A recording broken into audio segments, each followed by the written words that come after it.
Good evening. Last week in unison when we stood up and said Chazak, Chazak, V'nis Chazek, we hope that it entered the innermost sanctum of each and every Yid, the calling out of the entire community, each Kehila, one to another, one each to he himself, and that we are then able to carry ourselves mighty and well into the next and final Chumash Devorim, which we began last Shabbos by Mincha.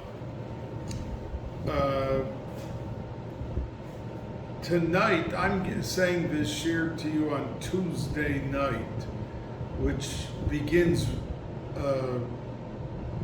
Rosh Chodesh of, and there was always a riddle that they used to ask us in 5th grade, 6th grade, when is the time, one time in the year, that you can only eat parov? So, and the answer is the first like 5 or 6 hours of Rosh Chodesh tonight, because imagine if Rosh Chodesh starts at 8:30. So if someone at 7:30 ate a fleishika meal before we began the 9 days, he's fleishiks from the hour before when he was allowed to eat, but for the next 6 hours he can't eat milchiks and he can't eat fleishiks because it's the 9 days. So only after like 5 or 6 hours could the person eat milchiks. Fleishiks he can't eat anymore for the 9 days. But he is allowed to have parov the 6 hours because he's fleishiks, but he still can't eat milchiks.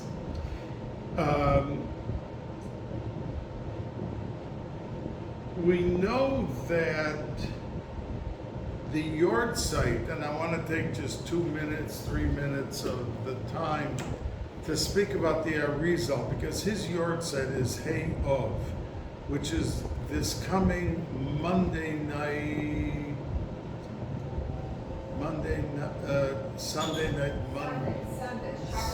Shabbos night, Sunday. Thank you. Which is Hay of. Now, we know that Eliyahu Hanavi, the Arizal, was living in Mitzrayim, Egypt. And Eliyahu Hanavi came to him and said that you're supposed to move to Eretz Yisrael, because the only reason that your neshama came to this world was so that you should teach your Talmud Reb Chaim Vital.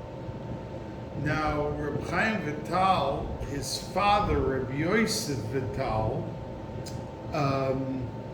lived in Damascus, and around the time that the Arizal, after this message from Eliyahu Hanavi, moved to Eretz Yisrael, and he didn't live long there. There are 3 different opinions how old the Arizal was when he was nifter.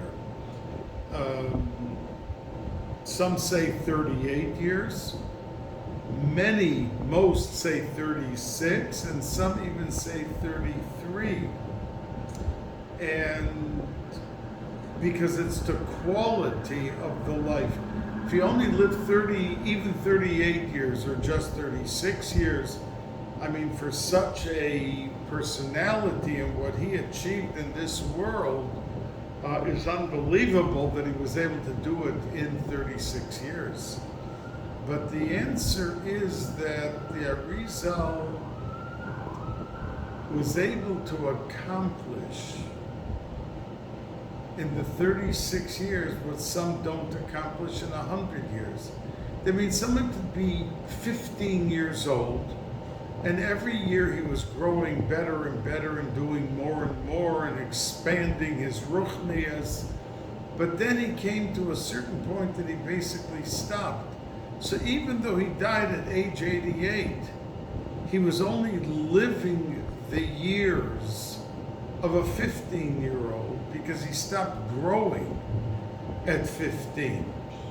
And the goal is to grow and to expand the achievement of each and every year, every day of life, and certainly every year. So the Arizal moved to Eretz Yisrael, and that month Rabbi Yosef Vital moved down with his son Reb Chaim Vital, and Reb Chaim Vital became a Talmud Muvik of the Arizal, and all of the things that we have basically from the Arizal are from Reb Chaim Vital. He wrote them, he put them together, the Likutei Torah, the different things that are from the Arizal. Now, one of the reasons that some people say that 36 years was the correct number of years that he actually lived was because we find the theme of 36, which fits right in with the theme of 9 days and everything, because we say on Tisha B'Av Eicha, and Eicha was written really 20 years before the actual Churban Beis HaMikdash. As a matter of fact, when Yirmiyahu wrote it, and Yehoiakim, the king, heard that he was writing it about the Churban and that he would be defrocked, in other words, he wouldn't be king anymore at that point, he summoned the Yirmiyahu and he told him to bring his writings with him. And he took the Eicha and he burnt it. He had a fire there and he threw it into the fire. And that which we have Eicha was that Yirmiyahu went and rewrote it. Now the word Eicha is Gematria 36. And we know that the whole Sefer of Devorim was written in 36 days. From Rosh Chodesh Shvat, that Eila Advar Asher Diber Moshe El Kol Yisrael Be'ever HaYarden Bo Arava Mol Suf Bein Paran Uvein Tofa V'Lovim V'Chatziros V'Dizov, that this was, the Sefer began, Moshe Rabbeinu said Sefer Devorim on Rosh Chodesh Shvat, and he finished 36 days later on Vav Adar. And the next day, Zion Adar, he was Nifter.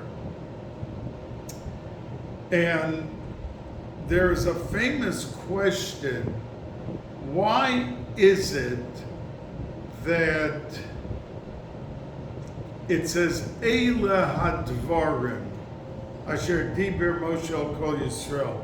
Because if it wouldn't have said the word Eila, the first word, it would have made the same sense. You could have said Hadvarim, the things Asher Diber Moshe, that Moshe said to Klal Yisrael, were such and such, and without the word Eila. But the Mefarshim explain that Eila is Gematria 36. And Klal Yisrael did not go into Golos till they did the 36 Averas, which there is a punishment of Chorus, Lo Aleinu, Lo Aleichem, 36 Chiyuvei Chorus.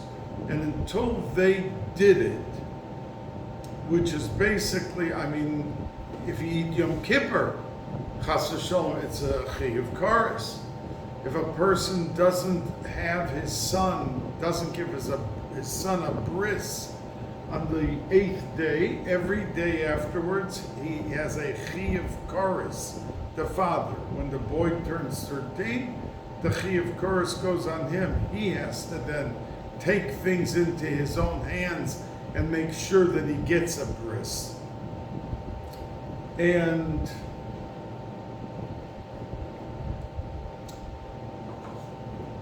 And those are chiyuvei kares.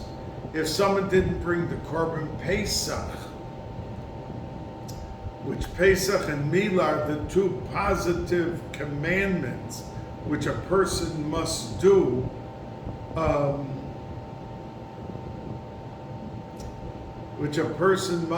to have. If he doesn't do those two, he has a chiyuv kares. But the other 34 are if you do something that you're not allowed to do, then there's a chiyuv kares. So the fact is that there was an unbelievable stress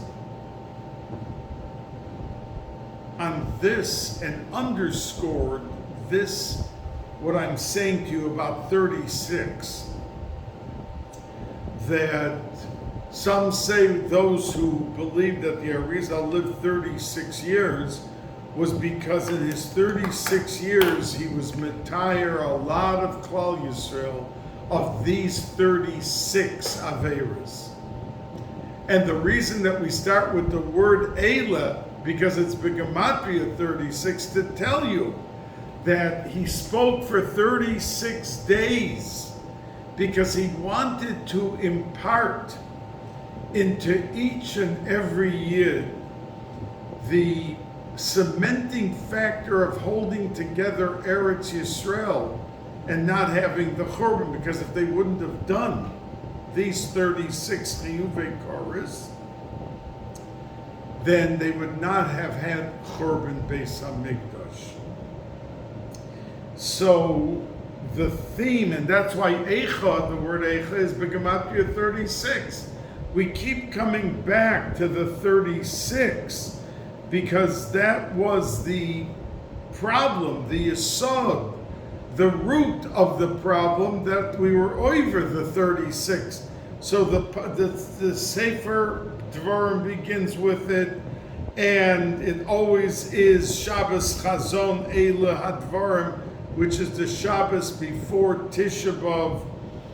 And we know that by Sfardim there's a major difference. Sfardim, they even eat meat the 3 weeks, and it's only the 9 days that they don't. And there's even some Sfardim who don't start this whole trek, this whole position and posture of not eating meat and not taking a haircut with the Shavua Shachal Bo Lios Tisha B'Av.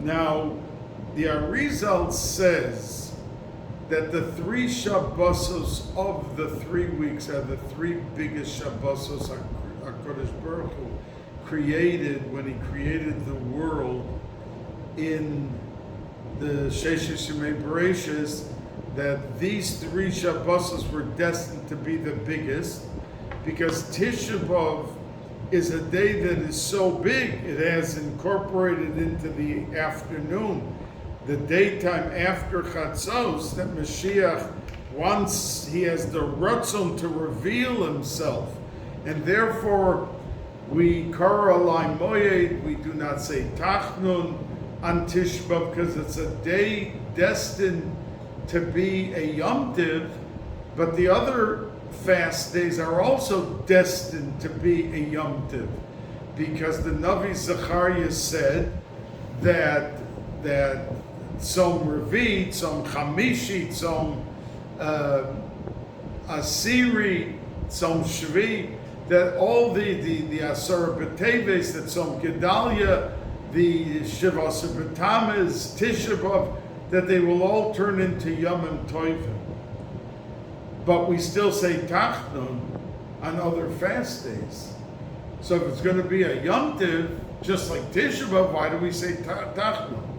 But as it says in Eicha, Yirmiyahu Hanavi already alluded to it, that he said Kor Alai Moyed, because the essence of Tisha B'Av, and why we're able to sit up in a chair in the middle of Tisha B'Av right after Chatzos, where we put on talis and tefillin, only tzaddikim put on their talis and tefillin b'tzina in the morning by Shachris.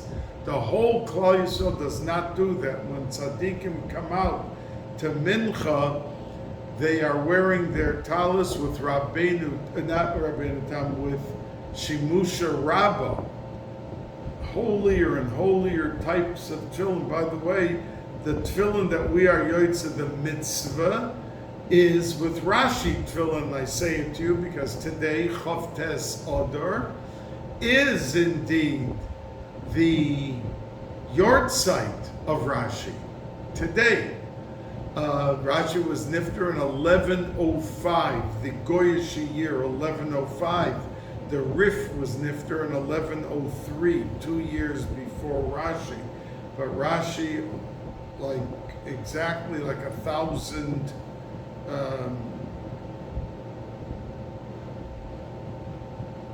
years ago, 1,000 plus, and then he had his grandchildren, Rabbeinu Tam, and everyone else, Rabbeinu Yaakov. Rabbeinu Tam was really Rabbeinu Yaakov. It was the same thing, same person. And the Yesod of Rashi,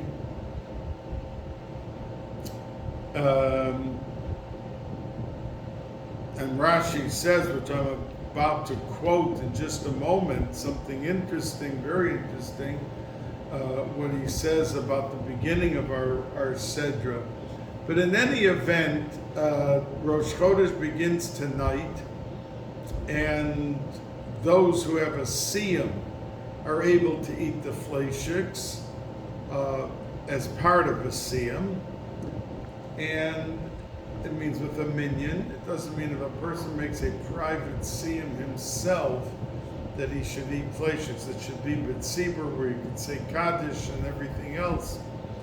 But the idea is that it was really a protective shield, that the Torah, by starting the Seder with Eilah, alluded to the ability of Klal Yisrael to prevent the Churban Beis HaMikdash by being careful not to be offered these 36 chiyuvei koros.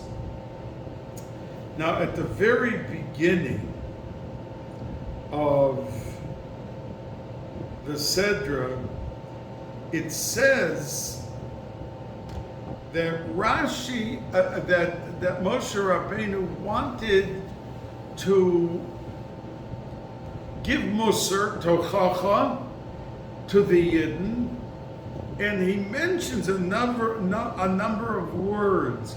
He says names of places: Ba'arava, Ba'midbar, Ba'arava, Mul Suv, Bein Paran, Vein Toifa, V'lovam, V'chatzeres, different places. So we know from the Medrash that when he said Ba'arava, he was referring to Baal Pa'or, and Baal Pa'or was the Avodah Zorah that got them all into such trouble, because it was a miniature Baal Pa'or that every woman, when they wanted to do an Aveira to entice Klal Yisrael, and 24,000 died from it, that they pulled out a little Getchka, a little Baal Pa'or, and they made the man bow to it because they were thirsty to do the intimacy, the Aveira, and they first bowed to the Avodah Zorah. So he mentions Bo'arava, the place where it happened, and he doesn't talk about the story of Balak and Bilam and the women and the Cosby Basur or Zimri, but he says Bo'arava. And then when he wants to talk about the Meraglim, he says Paran. And Paran was where the story of the Meraglim, where all of the spies, where everything took place with the Meraglim. And the Mon was Lavan and Bein Lavan of Vein Tofel. Tofel, Chazal Taich, is the name of the place. It was called Tofel because Tofel means Tiflus, means silly. That they did such a, Hashem's telling them that Eretz Israel's fantastic. Could you want anyone better to tell you? HaKadosh Baruch was done. And then you came back and said, well, this, well, that.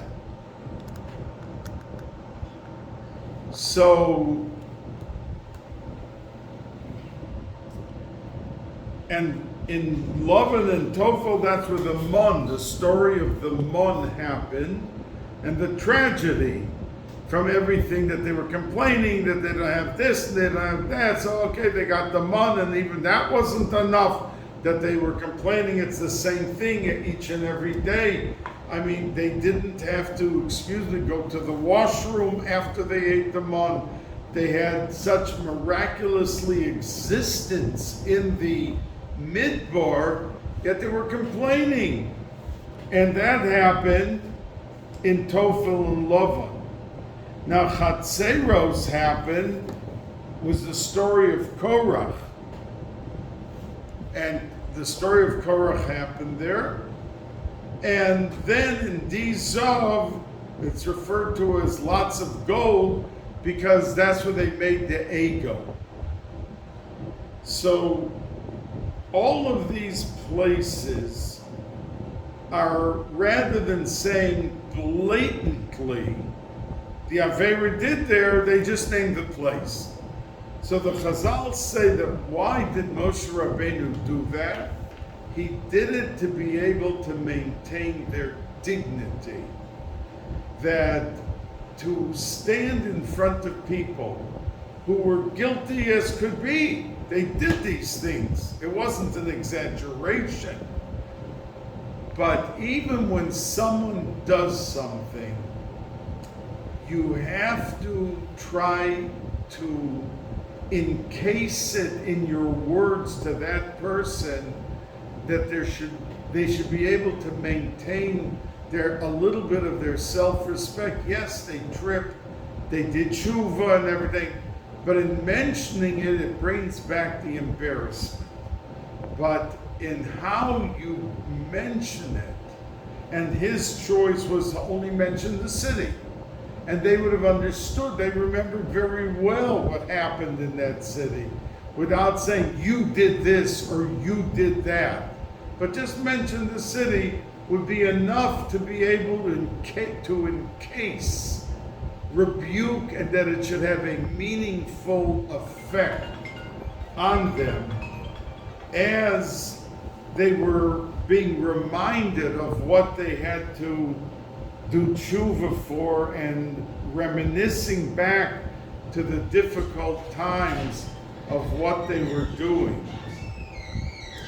Now, Rashi says on that, then if the Bnei Yisrael would not have asked, let's say at the time of the Meraglim, all of these stories, different expressions of how the Aveira came out, they would not have needed any Klei Zion, any weaponry when they came into Eretz Yisrael. It means when they walked in and they had to conquer 31 kings who lived at that time in Eretz Yisrael, that they would have been able to go into Eretz Yisrael and not fight a war. They would have been able, by their mere presence and their spiritual level, been able to come in. Maybe they would have had to fist fight, but they didn't need any weaponry to really kill the people, to conquer them. Rashi says it. Look in Rashi in this week's parsha.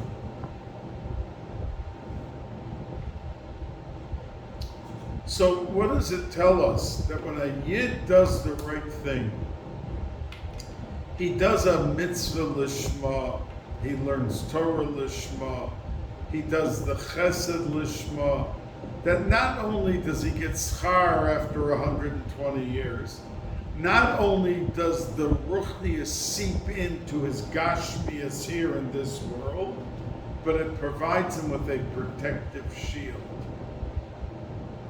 And that's how we found many of the tzaddikim. Like I told you, the Or Chaim HaKadosh didn't want to travel on Shabbos, so he got out of the caravan when he was on his way from Morocco to Eretz Yisrael, and a lion was provided to him by HaKadosh Baruch Hu, instead of eating him up, provided the protection that no wild animal would come near him that Shabbos while he was standing in the middle of the midbar.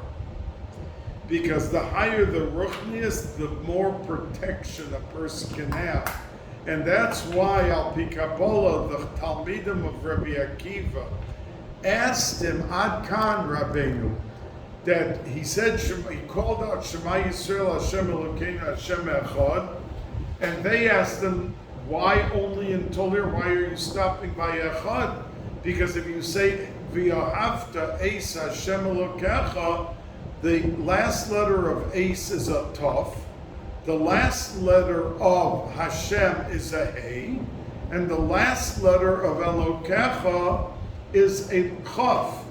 And that spells Hey Tov Chaf, which is the Shem of protection, which means that Rabbi Akiva was big enough that had he continued and said those words in Shema, no one could have touched him. This is before he got killed, and that his skin was taken off with combs, with iron combs, never.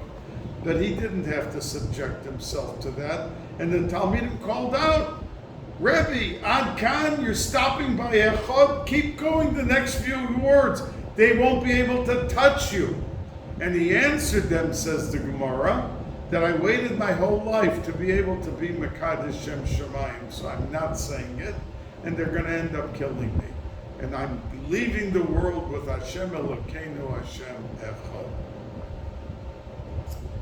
So we see that it provides even a physical, gashmias protection by the ruchnius that we do. And that's how so many tzaddikim, somebody said to me just the other day, you know, it's interesting, Rabbi Yashiv was over 100, Rav Stein was over 100, Rav Chaim was also Mechli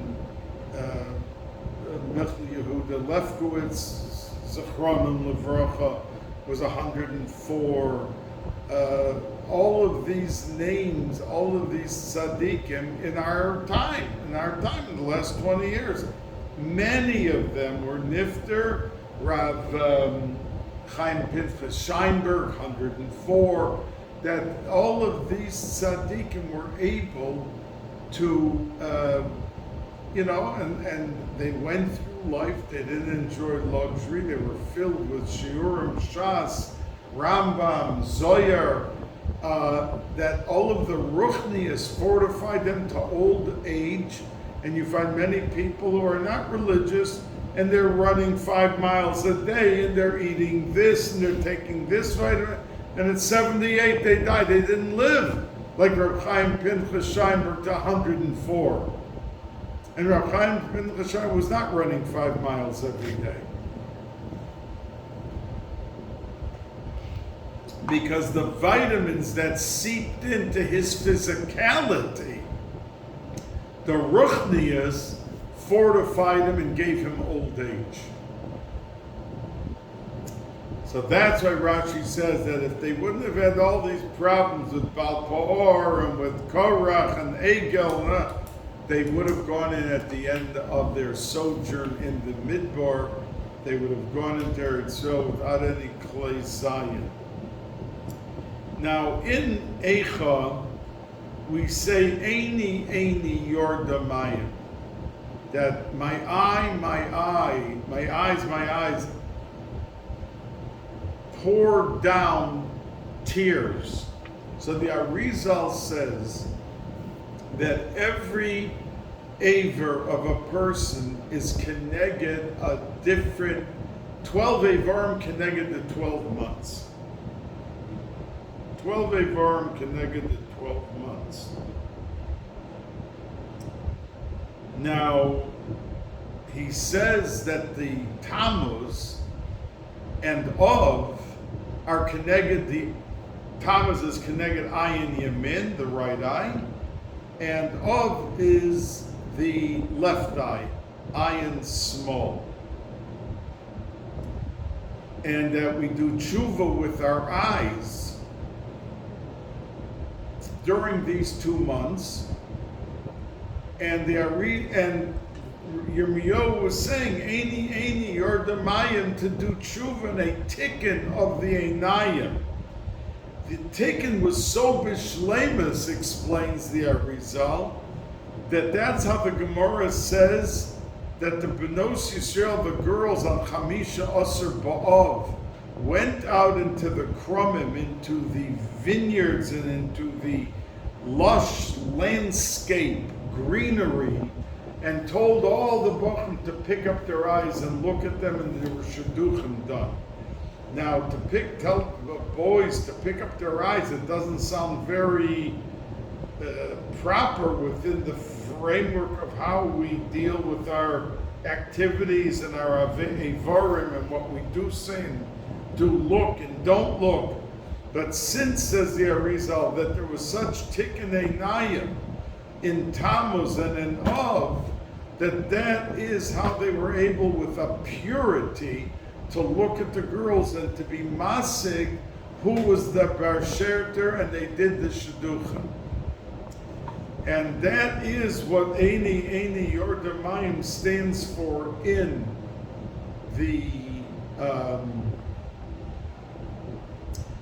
in Eicha, a remez to the repair and the tikkun of Einayim. And that's why it says in double, it could have just said, Einayim Shali, that a reference to the eyes. But it singles out Eini individually, singular, so that it's talking about each month, a remez to each month and what it is.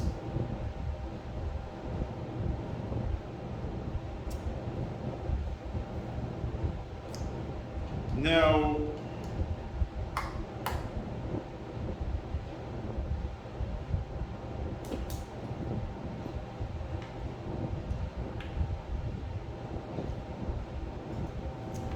the Zohar HaKadosh says that there are Shasa Losa, says there are 365 mitzvahs not to do. In other words, Averis, don't this and don't that. 365. The Zohar HaKadosh says that each one of them corresponds to a different day of the year. And that in our avodah of our daily lives, when we daven, we give tzedakah, we do what we're supposed to do, that is the built-in antidote for that day, not to do that avera that corresponds to that day. And we are able to pick up the quality of the day by how we do the avodas Hashem, how we daven, the quality of what it is, and that we are able to come to a point that we're able to uplift and sanctify each and every day. Now, as I mentioned to you last week, that the tziruf of the Havaya is Kei Vav Yud Kei, because the first half of the month is Din, so it's backwards, Kei Vav. And then the second half of the month, beginning with Chamisha Asar B'Av, is Kesidron, Yud Kei. It's in order because that begins the days from Chamisha Asar B'Av of Chesed and Rachamim. That there is the ability to saturate oneself with pure chesed and pure rachamim and be able to do what he has to do and survive, not only survive but thrive in those days with the beginning of everything that is done. And that's why at the end, the Yidden were in the Midbar for 40 years. In the first 38 years, Hashem addressed Moshe Rabbeinu with Vayomer Hashem. The last 2 years, it was Vayedaber Hashem. The last 2 years in the Midbar, whenever he spoke to Moshe Rabbeinu, it was Vayedaber. And it said the Kli Yakar discusses this, that Amira, and it was like a more distant relationship, the Vayomer. And the Vayedaber was a closer relationship, the last 2 years. So the Kli Yakar asked, Vayomer is a Lashon Raka, it's a softer, it shows a more soft approach. And Vayedaber is tougher. And to say that the first 38 years Hashem spoke to Moshe Vayomer Hashem because there was a distance, connotates a coldness, which is the opposite of what we understand Vayomer and Vayedaber to be. So he answers and says that Vayomer is a softness because they were more distant. They were not so chummy. They were not, because of what Klal Yisrael was doing, Hashem spoke to Moshe Rabbeinu in a way that was soft, but indeed it was further. It was more official. It was more. But Vayedaber is when you become a guest. And even if you're a guest, but the closer you are as a guest, the tougher the person. Let's say he's not in such a good mood. He can be rougher with the person because there's a closer relationship. And if, let's say, it comes out that one day, there's a day that he didn't have a great mood, he doesn't have to be on guard so much as he will speak. So Clay explains the Kli Yakar why the first 38 years, while they were busy doing all these problems, it was only Vayomer. Like, good and fine, but soft and distant. But when it came to the last 2 years, already it began Vayedaber, because yes, it's a stronger Lashon, but it's also a time that Hashem was much happier with Klal Yisrael, and it was a time that he was able to be very strong in a moment that he wanted to be strong, and it wouldn't alienate or cool off the friendship as it was, or the relationship between Moshe Rabbeinu and HaKadosh Baruch Hu.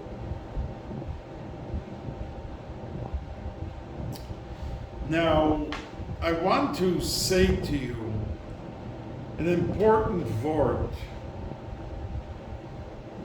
I have to think for a second who is the one that says this. I have to say it to you more at a time that I could always remember to jot down or to remember who says a word. Vayishma Hashem es kol divrechem vayiktzov. That HaKadosh Baruch Hu heard your voice, the physical voice of your words, and he became very angry. So Moshe Rabbeinu said to Klal Yisrael. So the Mefarshim ask, why is the word kol in this pasuk? It could have just said Vayishma Hashem es divrechem. Hashem heard your words, vayiktzov, and he got angry. Why did it have to say kol? So Mefarshim say that a lot of the things that the Meraglim said were true. It was true. And a lot of the things they said were good. But they twisted some of the good things by the way their tone was. In other words, you can come in and say, yeah, he was very good today, which tells the person by how his tone is in saying those words. That means if he just said, oh, he was very good today, but he said, oh, he was very good today. In other words, you're throwing cold water on the words. The tone and the accentuation can make a big difference when you speak to someone and what you say how you're accentuating and how you're expressing it. So that's the reason the Meforshim say that kol is in this pasuk. Because it was indeed, with the Meraglim, a lot how they said, not just what they said. That the atmospheric negativity was brought about by how they said it, and it turned it into such a nightmare, as if they were being led to their deaths and that they would never survive the ordeal. So we have to learn a practical application. When we speak to people, somebody says, "How are you?" And he starts to answer how he is. And when the person hears what he says and says, "Oh, that's terrible," or "That's wonderful," the person saying it will get the feeling that the other person is truly interested in his welfare. If he doesn't say it in a way which exudes positivity, then there's going to be a lot of negativity in how it is said. So that's why the word kol is in this pasuk. We have to learn how to speak to our children. We have to learn how to speak to our friends.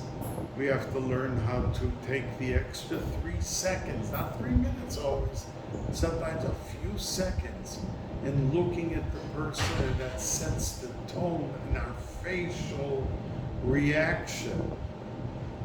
If we want to have impact, we want to have sincerity, and we want to show interest.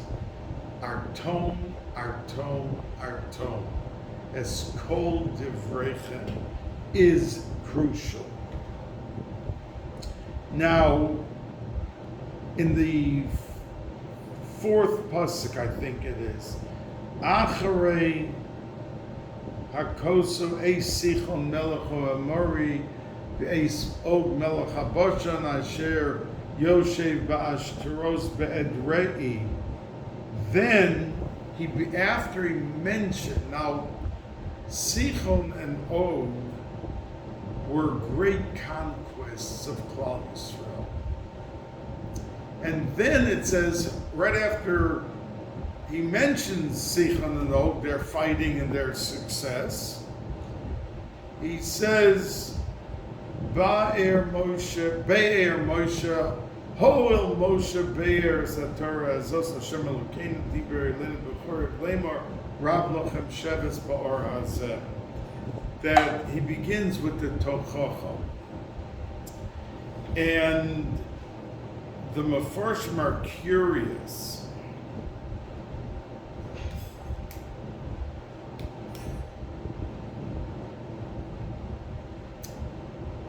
Why did he have to mention this Sichon and Og?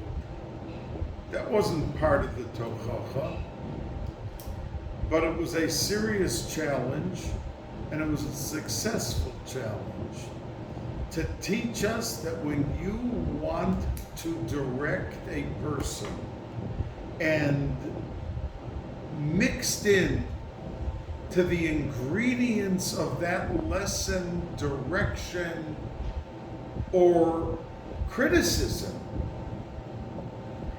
if you start off from a point of positivity, then it's going to go much easier and much more effectively. Moshe Rabbeinu knew he was going to say Tochacha to them, and he had a lot to say. But he wanted to remind them about Sichon and Og, the great achievements, the success of it, so that it would cushion the blow of the Tochacha, that it would put them into a more relaxed frame of mind by reminding them of Sichon and Og and what happened to them. And then go on to the rebuke, which again teaches us in communication with other people, communication with other people and in living in society, we have to bring ourselves to a point of being able to condition the atmosphere, because we're dealing with human beings who have emotion, have feelings, have sensitivities, have a whole host of different things that will come up and will be part and parcel of the entire equation. And the more that we condition the atmosphere, the successful we can be in our mission of what we want to convey and what we want to say to the other people. Now,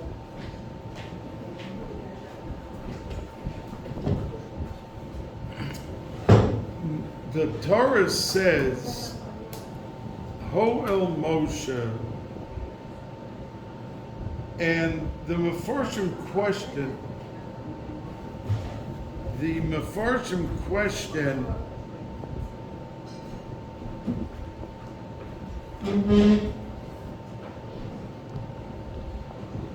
what is this Ho'el? The word Ho'el means to begin.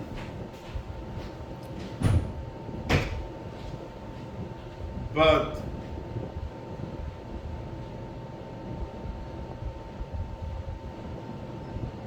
after it said, Achrei Akoso Yisifon Melech HaMori Bais Yaakov Melech HaBashan, it could have just said, Moshe, Be'er Moshe. Moshe began to explain what he wanted to say. And why did it have to say Ho'el?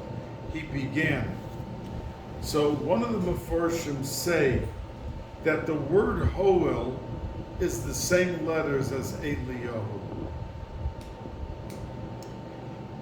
And before he began all of his tochacha,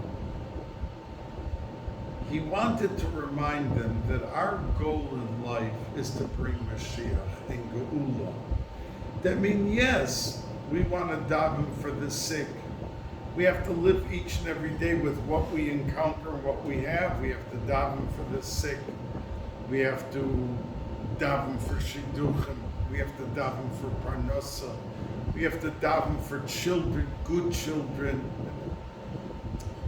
But don't forget in your davening that that's the short term. That it's important and we daven for it. But once you have Geula, you have Eliyahu Hanavi come and tell us that the Geula is here, then all these problems, there are no more hospitals, there are no more cemeteries, there are no more things like that that were the problems of our life. So if indeed Moshe Rabbeinu wanted to effectively give them the Musar, and that he was saying basically goodbye after, as I said, the 36 days, he was nifter. The 37th day, Zion Adar, he was nifter. So he wanted to patch in the valises of life, of the journeys of life. What is necessary to possess and to learn from the Tochacha, but he didn't want them to forget that the basic, most important thing is that the umbrella under which they'll be davening for these individual things is the umbrella of Geula. And in Mirza Hashem next week, I'll try to do this year Sunday or Monday, that we should be able to have some Divrei Torah on Tisha B'Av and about Tisha B'Av. This year Tisha B'Av is Thursday, which means that Thursday night we can do most of everything. Washing of clothes, taking a haircut, doing all of these things. You can't eat meat or drink wine till Friday afternoon, but this idea of waiting till the next day, till after Chatzos, when it falls out, the day after Tisha B'Av, Erev Shabbos, we dispense with all of those halachas, l'koved Shabbos. Have a wonderful week. Haba aleinu l'toiva, the new chodesh, that it should indeed usher in the Shem Havaya, the Tziruv, which is Mashpia on Mashiach.